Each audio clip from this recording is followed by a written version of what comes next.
you start something small and then you get distracted, and then your customers will start pulling you into directions where it is not aligned with where you want to go long term. And that's where you need to have high conviction of your vision. And we every day struggle with those kind of decisions as well. You're selling even before you're building, and you're selling even while you're building, and then you're selling even after you're building. So you're constantly doing it. I don't know whether the term product market fit is fully appropriate now. It made perfect sense in the SaaS world where you build something and now you can like sell repeatedly for the next 5 years, 10 years.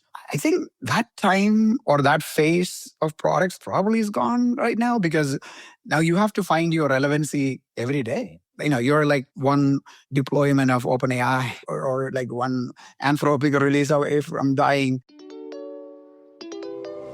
That's product market fit. Product market fit. Product market fit. I called it the product market fit question. Product market fit. Product market fit. Product market fit. Product market fit. I mean, the name of the show is Product Market Fit. Do you think the Product Market Fit show has product market fit? Because if you do, then there's something you just have to do. You have to take out your phone. You have to leave the show 5 stars. It lets us reach more founders and it lets us get better guests. Thank you. Maju, welcome to the show, man. Thank you so much. Great to be here. Excited to have you here, man. You've had quite a journey before starting Spangle. Tell me a bit about kind of, you spent some time at Amazon, at Bolt, and then you started Spangle less than 2 years ago. So curious to kind of hear, your journey from your perspective, and then we can kind of go from there. Yeah, absolutely. So I grew up in India, grew up in a small business family, loved computers. And next thing you know is I was working for Microsoft here in the US, spent a few years, and then essentially kind of went into a startup journey and at Amazon for a long time, then right before this at Bolt and started Spangle. And if you look at the journey overall, I spent a lot of time in commerce, which is something I'm very, very excited about and want to continue to innovate around. But you will also find that I was always at the intersection of two things. Like at Amazon, it was e-commerce and the physical space. Before that, healthcare and payments. So I kind of always throw myself into at an intersection of two functions where some innovation is ready to happen and excited to continue to innovate that. And at Spangle, I kind of see the same thing. So at Amazon, you're a VP of technology, but what exactly did you do? What did you work on? Yeah, so I have two roles predominantly when I was at Amazon. One, I managed all the technology that used Amazon worldwide for powering Prime fulfillment. That means that anything you buy on Amazon, whether you get it same day or in 2 days or even 1 hour. I was part of one of the team that launched the 1 hour fulfillment back in the day, which was one of a crazy experience. But pretty much all the technology that we built to power fulfillment worldwide was something I managed. Just kind of crazy experience, fun, had the opportunity to work with amazingly smart people, but also solve really, really complex problems at scale. But the second part of my Amazon journey was I became more of a business leader, like a general manager. I ran Amazon Global Logistics business units worldwide, which was interesting. When I was running the Amazon Global Logistics, that's when pandemic happened. So you had kind of a first row seat of watching how the world unfolded in reaction to the pandemic and then how to kind of manage through all of that. So had some a great experience and learning both from an innovation side, scale, technology, as well as just running a very complex global business. And then without going into the details too much, but maybe just at a high level, what makes you decide to leave there and join Bolt? And what was the idea at Bolt? What was the vision? Yeah, I mean, at Amazon, I kind of saw the innovation and how it can be helpful for consumers as well as for a lot of sellers in the world. And the idea was that, okay, Amazon is fantastic. They are continuing to innovate and doing great things, but it's all centralized in one consumer platform. So the idea of decentralizing and bringing that power to a lot more retailers made a lot of sense. And Bolt was doing that in a form of helping with checkout. So that was very appealing to me to kind of be part of that, providing that one-click checkout for worldwide. What were your roles at Bolt? I started as a CTO there and then became a COO and then eventually CEO when I was there. Tell me a bit about what Spangle is and just the origin story of it. Yeah, so the Spangle originated, some of it is because I've been thinking about commerce for all the time, but a lot of it started after coming out of both. I was speaking to a lot of people, one particularly who became my co-founder and CTO, Faye. Faye was the CTO at Saxo Fifth, and he had the opportunity to running this large commerce platform by integrating a lot of vendors and a lot of pieces together to provide a great experience for the consumer. And so he was kind of thinking about how hard it is for all these brands to do this at scale and how many different vendors you need to bring it together. And none of them really have a unified kind of a brain that's thinking what's good for everyone. So that was kind of the frustration he was kind of thinking about. And he was a principal engineer at Amazon for 12 years. Before that, he built the Amazon, the consumer chatbot that a lot of people are using for the customer support worldwide.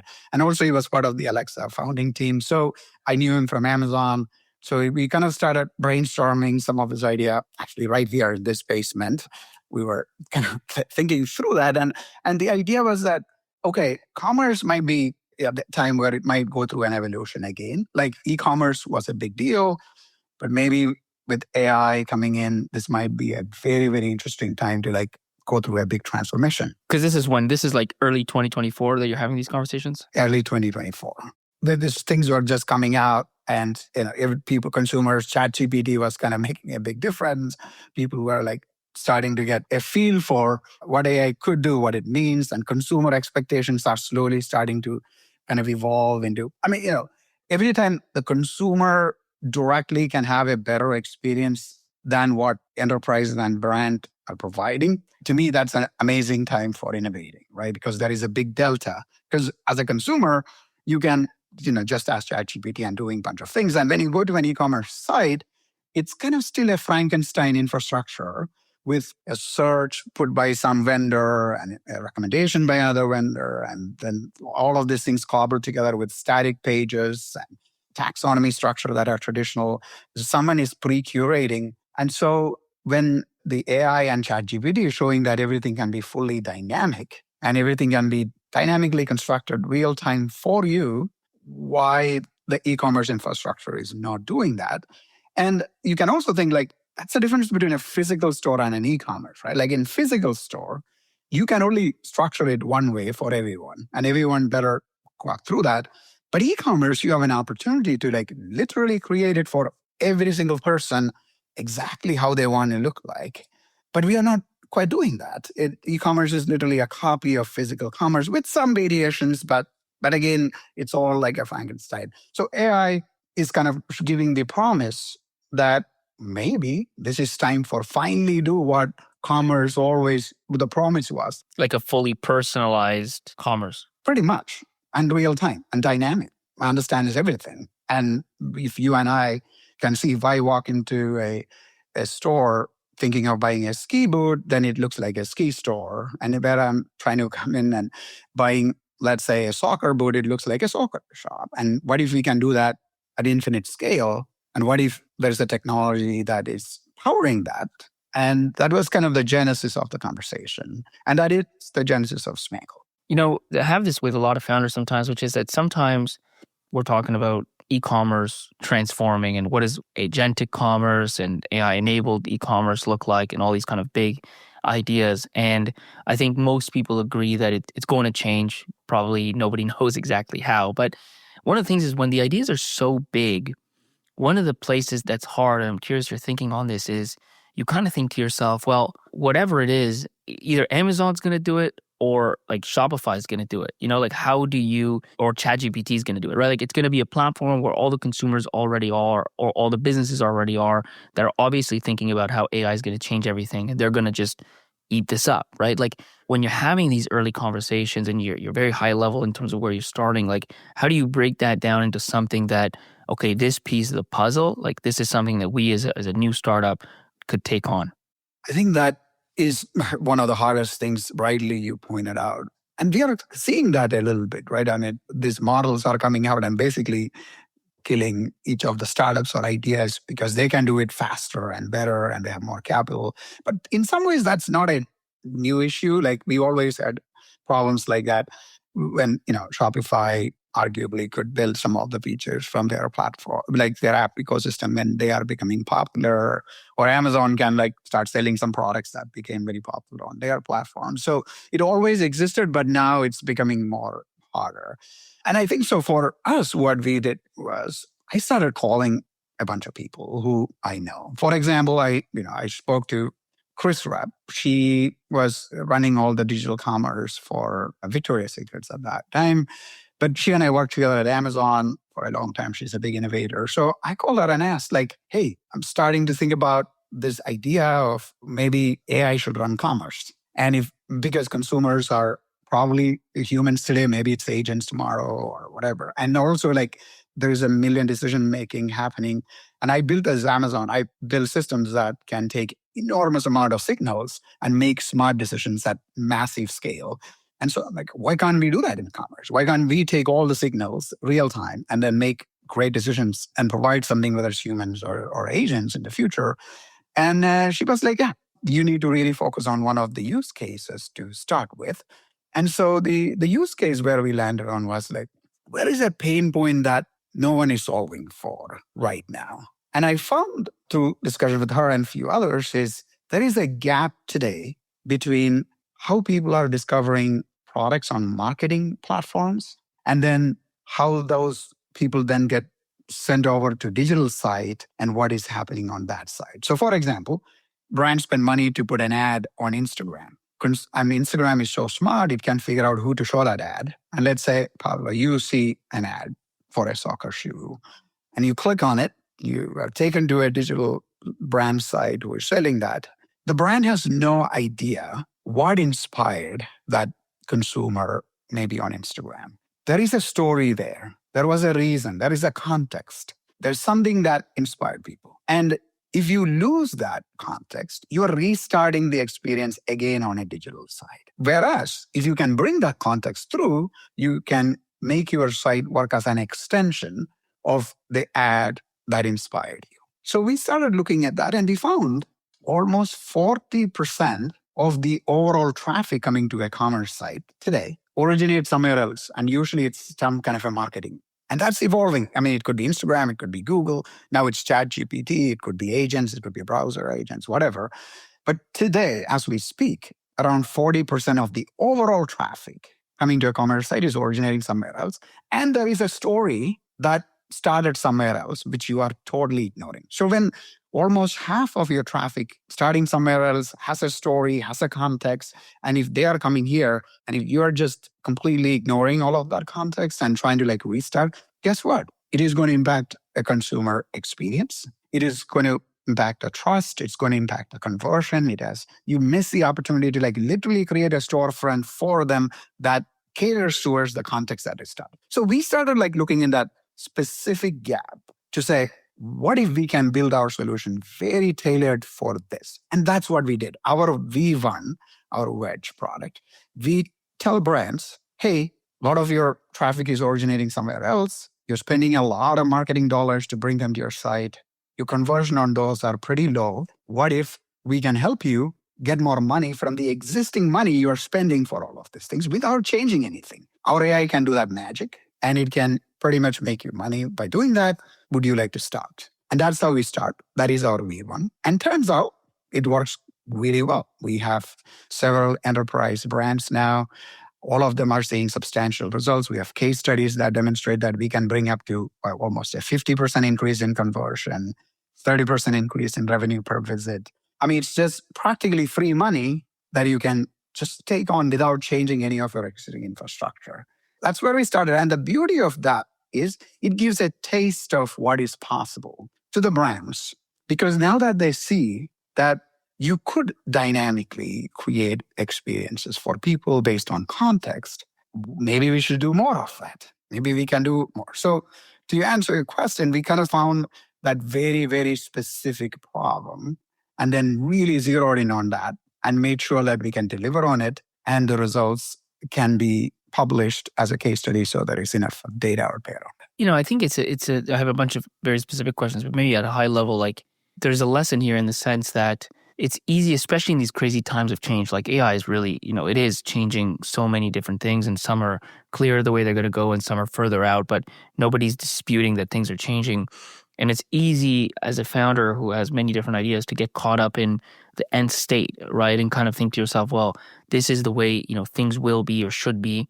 And then kind of getting stuck there. I mean, you have to somehow have maybe some opinion on that, but you also have to ground yourself in what is the current state of affairs and how can I make a big difference today, not, in 3 or 5 years, assuming things go that way. And I think that link is not easy. It's not easy to do. And I think sometimes gets lost. And sometimes you do find founders that are kind of building this future that maybe never happens, or that's the big future that some big platform builds anyways. And so you never kind of get off the ground, so to speak. I think you're right. And we ran into that at the very beginning as well, right? Like, because we wanted to build this AI for that run commerce. And that's the holy grail here. But to build that, to your point, that's a lot of work. And you have to solve so many use cases. But the natural question would be, why can't OpenAI do it or someone else do it? And they have more opportunity to do that. And this is kind of a situation where maybe you can build all of that. Or we said, let's keep that vision, but break it down and let's start what is the most useful thing you could build as the first step that is taking you towards that future state. And that's kind of how we evolved into what we look for. But there is also a danger in that is sometimes you start something small and then you get distracted and then your customers will start pulling you into directions where it is not aligned with where you want to go long term. And that's something, attention that you got to match. And that's where you need to have high conviction of your vision. And we every day struggle with those kind of decisions as well. So you're hitting on a great point there, Paula. And then just to get more clarity on kind of where the product sits, I mean, the first question I have is a simple one, which is obviously, the last 5-10 years, however we're going to call it, like landing pages and very specific landing pages that convert on specific marketing sets, ad sets, have been the thing that works, right? Is this kind of the AI landing page, like the next version of that? Because obviously if you're running an ad set for soccer shoes, whoever clicks on that link is going to see the same page. Now, at least it's not like it used to be maybe where you just get directed to the homepage of your website or maybe just one section in your website. You're getting directed to a landing page that is very tied to that ad set. But like you said, I'm getting it, you're getting it, everybody that clicks that link is getting it. And now what you're doing is you're kind of going that extra mile of specialization where we all might see a different landing page. Like, is that an accurate way of thinking about it? Yes. And one thing to add is traditionally when you think of landing pages, they are manually created and also they are more visually oriented. Like the text or the where you press the button or the core of things, which are, interesting and important. But I am not a big fan of a lot of things because I view that as an agentic world. Agents doesn't care about the color of the button or the size or the creatives and things like that. What truly matters is merchandising, right? Like finding the right product, the right categories, the most relevant things. How do you curate things together? How do you make sure that using all the context of what I know about what you're looking for, ideally I want to show you the perfect products that I think you would buy without having to get lost in the transition. So it's less about the visual elements, it's more about merchandising. And think of you're an extremely smart merchandise, like you walk into, let's say, Nordstrom, and you're looking for a shoe for a wedding or whatever. And the idea is that Nordstrom can immediately present you with 5 shoes that you think perfectly works for you, or even show you like ways to like discover more things, but that are highly relevant to what you're looking for, or even asking you for more context so that it can further curate things. So yes, landing pages, but more focused on curation, merchandising, and also all the different elements that are truly functional, that is helpful for both the consumer and also the brand. Because you can imagine behind the scenes, instead of a pre-created template, an AI is delivering and rendering this experience. So the AI can have dual mandate, where on one side it's delivering the great things for the consumer, on the other side it's honoring what the brand or the retailer are trying to like achieve, which most of the time could be conversion, but sometimes it could be acquisition. It could be like, pushing your brand or certain products or giving more kind of guidelines around that. So take a step, the traditional kind of landing page. This is the AI running the landing pages, but think of it's more like an entire store experience, not just a landing pages. And then another kind of product type question is if you're on mobile, especially, how much data can you really get from me? Like how much context can you get in almost just how do you get it? Because these are kind of, you think about an Instagram, like it's a pretty walled garden type situation, no? Yeah. I think this is where I feel like the consumers are always sharing their intent with every click, every swipe, every activity. And the question is like, can you really take it all on and really make real-time decisions based on all of that? And let's just start with Instagram. I mean, what was the ad, let's say the campaign, and whether it's a retargeting, prospecting, what was the creative, the copy. There's so much intelligence in there. And if someone is coming through, it's a full price ad, it's you are like bundling certain products together. You are curating for an event or like a location or whatever it is. You have so much intent from right there.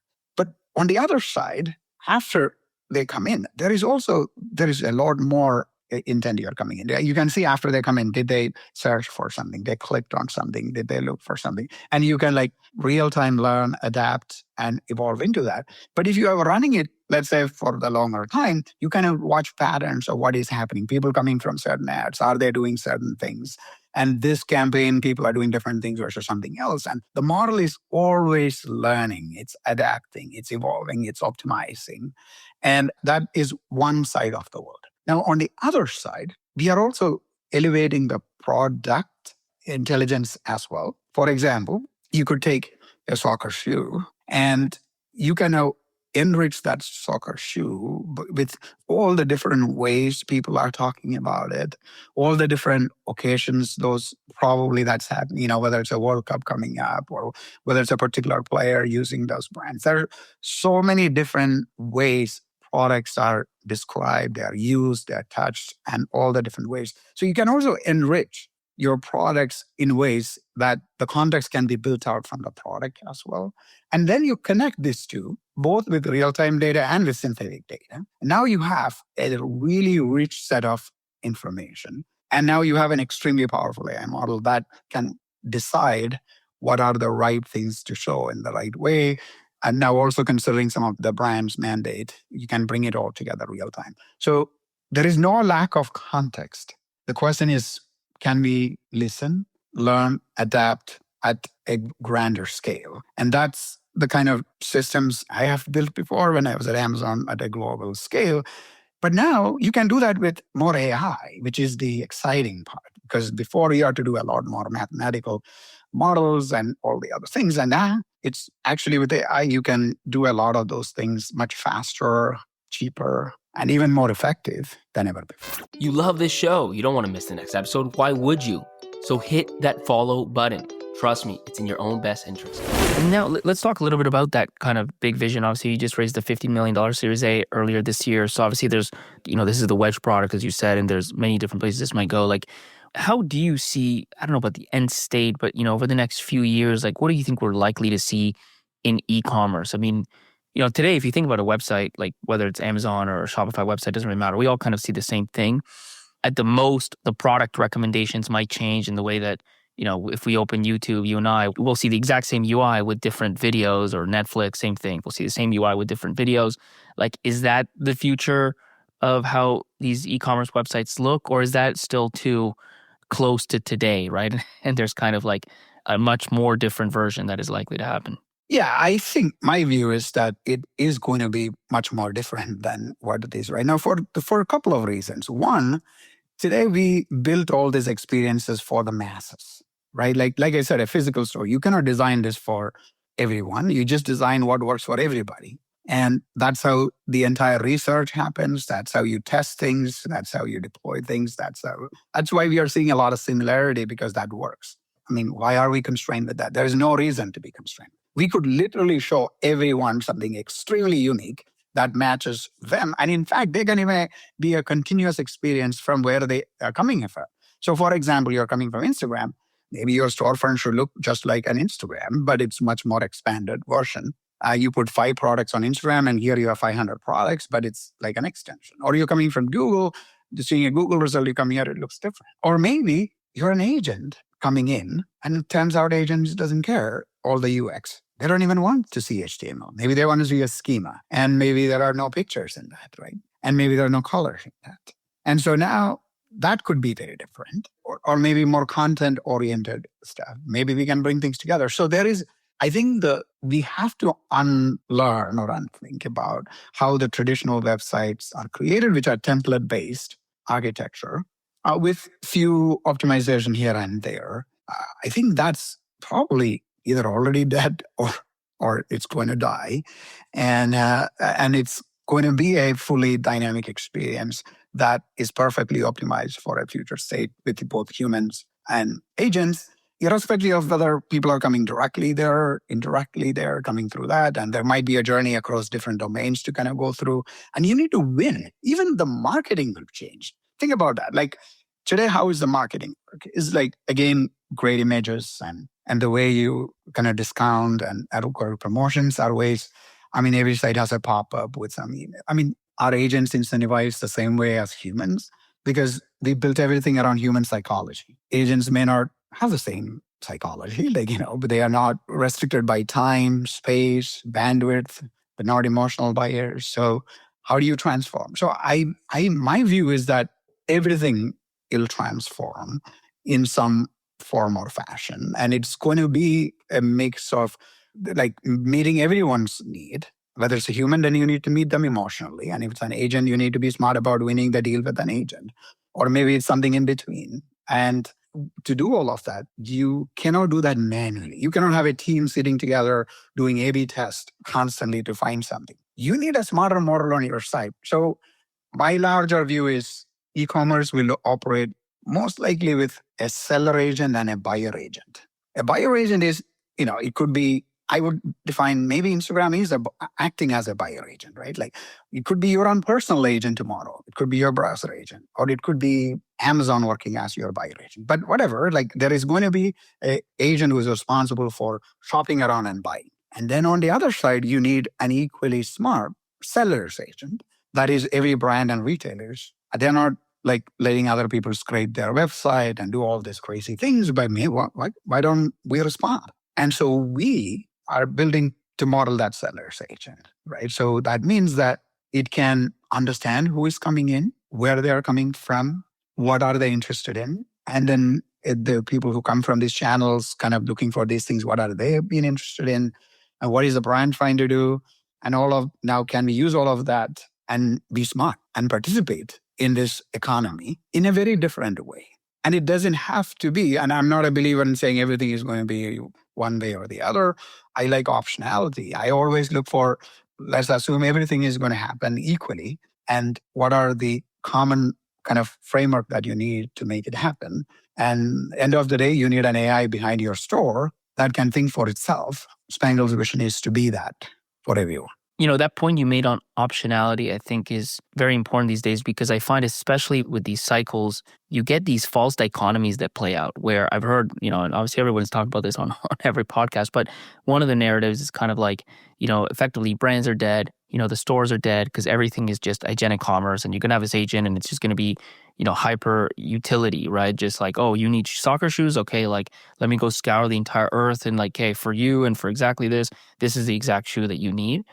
And, there's a part of me that it just kind of, you get reminded of, wasn't e-commerce supposed to kill retail stores, right? You got a lot of retailers that are doing exceptionally well, not just Walmart, but there's many, something much smaller like a Dick's Sporting Goods. I mean, has done exceptionally well over the last 10 years as just a regular retailer. And so I think that's an important point, which is the future is probably going to be, you're still going to have your kind of Instagram type ads and discovery. You're probably still going to have a lot of people actually like browsing a website or a website like thing, whether it's personalized or not. And then you're probably going to now have this new thing, which is agentic, where maybe you will ask it, hey, find me a pair of shoes, and it will go and do it. And it already does kind of a version of that today. Or maybe it'll also know you so well and it will recommend in the same way that Instagram kind of recommends it'll say, hey, like soccer season is starting. And like, I know you last time you bought cleats was X year, a year and a half ago. By the way, I found these ones, so but I don't know that it's this or that. It's probably a situation of this and that. And we're just adding another kind of layer and increasing the pie. I mean, I don't know if you agree with that, but that's kind of where my head goes. I agree 100%. Because to your point, even with all the advancements we have seen, e-commerce is only between 15 and 20% of the overall commerce. So there is, that took 20 years or 25 years to get to 15 to 20% of the overall commerce. And agentic commerce or whatever other form is going to take a percentage of that, but it's not going to be 100% of commerce. And I know the brands and retailers need to use all the different channels very effectively. And consumers will be using multiple modalities for whatever they are looking for. And there might be different categories of products, right? Like I kind of think everything I have on subscribe and save, maybe that's a good one for agentic. Today I have it subscribe and save on Amazon. Why am I limited to Amazon? How do I know? Well, if I had, ideally I want my own personal agent, which I think might happen in the future, right? I don't need to use someone else's agent, but my own agent. And I could say, hey, I want my shaving queen, just always find the cheapest one for me. Go look everywhere. Go to Walmart, Amazon, wherever, and go find me. I don't care. I want this brand. I want cheapest price by this day. But then there are going to be things like my shoe. I may be very particular. I'm not going to tell an agent to go buy me any shoe. And then there might be even more special high consideration purchases and emotional purchases and all of the above. So even for people, it may not be all the same. And even not everyone is going to be the same way. And the reality is the brands, I believe, to your point also, like the ones successful are going to know how to approach in all these different modalities and channels. But again, it would be easier if you have an AI model that can always represent you everywhere and can always be ready to respond to a buyer agent, a human, whether that's in a physical store, in e-commerce, they're coming from Instagram, they're coming from Google, so they're coming directly. Doesn't matter. If you can have a unified way of representing and then also represent to win and do that dynamically, that's kind of makes sense, which is why I think it is time for a new intelligent commerce infrastructure. And that's why we were like, okay, it is absolutely time, whether it's us or someone else is going to do it. And it's not going to be an incremental improvement of Shopify's templated like e-commerce architecture or Salesforce e-commerce platform.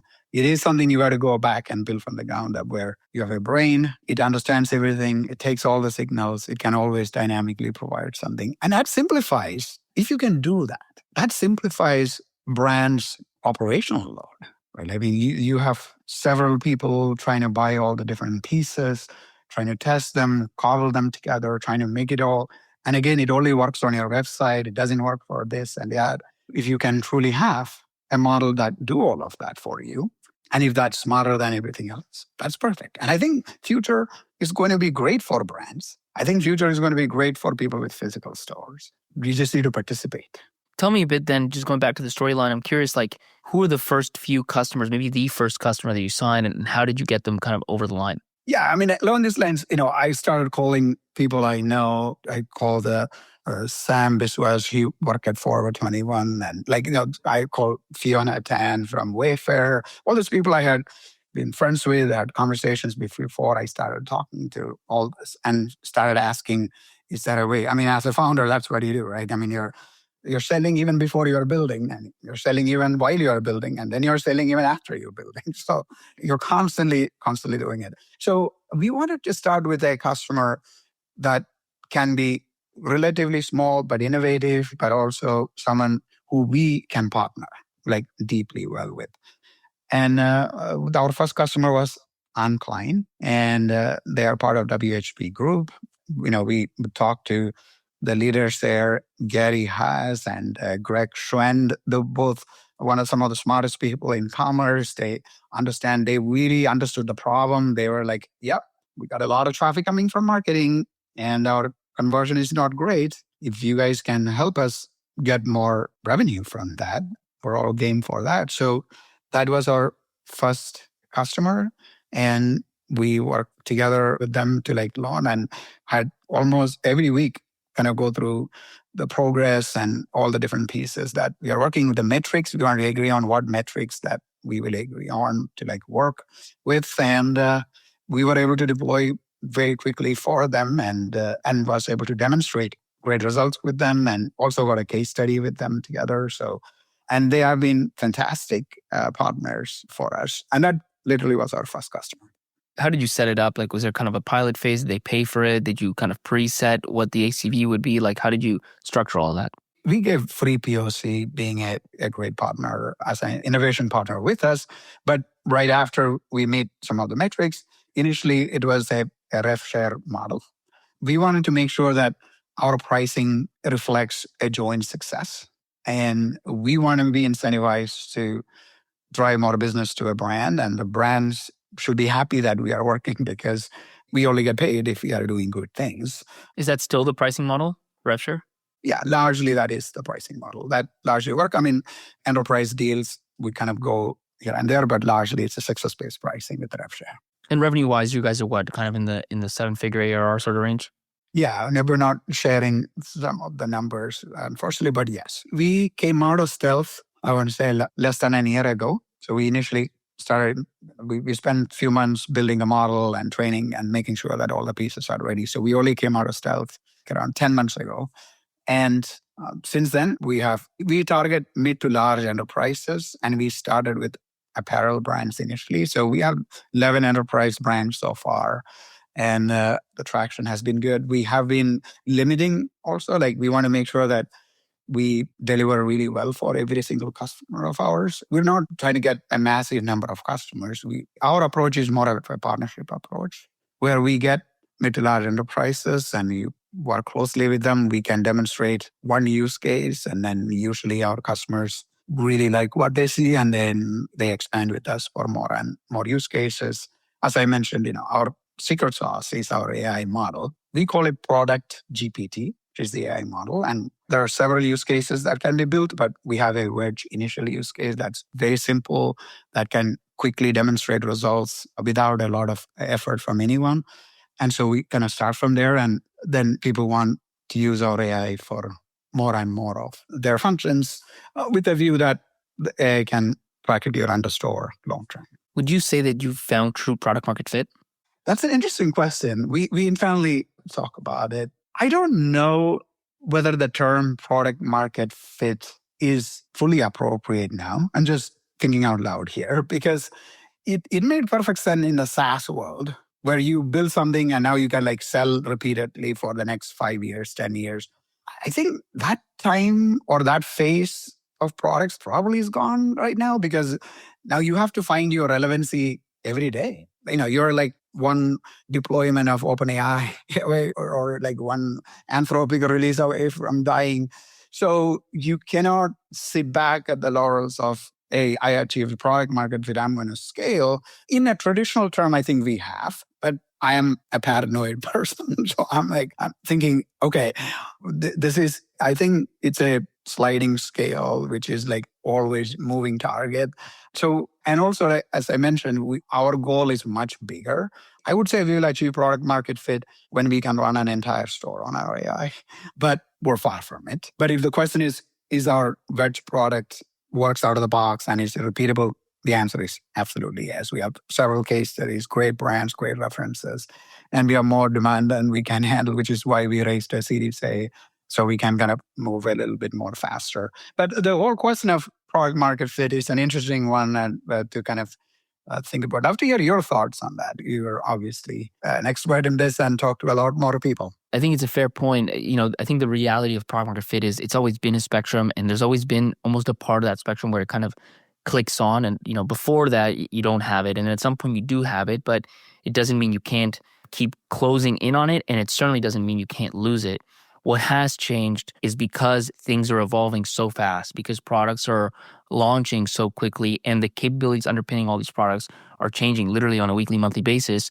that the amount of time that you can hold on, kind of to your point, to product market fit has shrunk. Like it is just a faster time scale, right? So it was before you could get to somewhere you say you have product market fit. Yes, the market will change, competition will change, things will change. So I need to keep adapting. The level of adaptation was not as high as it needs to be today, because you might have a product that is like on the frontier, insane capabilities, and in 3 months, those capabilities are like status quo, table stakes, and nobody cares anymore. And so you can't rest. I think the word of the day is, or of the year, let's say, is speed. I think that's the key variable these days as a founder. You just have to be so fast. And on the one hand, it's exhausting. On the other hand, the opportunities are bigger than they've ever been. And then me, so as a last question, what would be like your number one piece of advice for an early stage founder that's kind of in this early stage?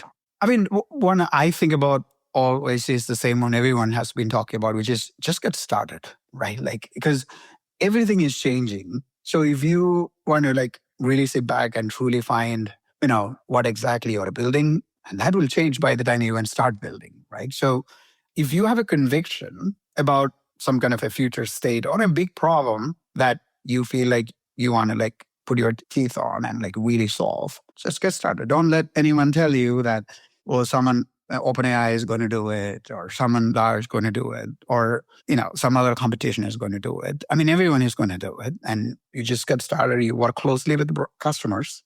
What I'm proud of, few things, is we have the best team. So having the great people around you is absolutely. You don't need a big team, and probably you should not have a big team. You should have an extremely small, lean, mean team. And then you should have great customers. You should handpick your customers. People do say you should handpick your investors, which is also true, which thankfully have done it. But you should also really be careful who are your customers. And that is more an enterprise play. Like maybe if you're building a consumer product, that is not relevant advice, but you got to be very thoughtful of who are your early customers. They need to be your partners. But just get started. Perfect. Well, Maju, thanks so much for jumping on the show, man. It's been great. Fantastic. Appreciate you having me. Wow, what an episode. You're probably in awe. You're in absolute shock. You're like, that helped me so much. So guess what? Now it's your turn to help someone else. Share the episode in the WhatsApp group you have with founders. Share it on that Slack channel. Send it to your founder friends and help them out. Trust me, they will love you for it.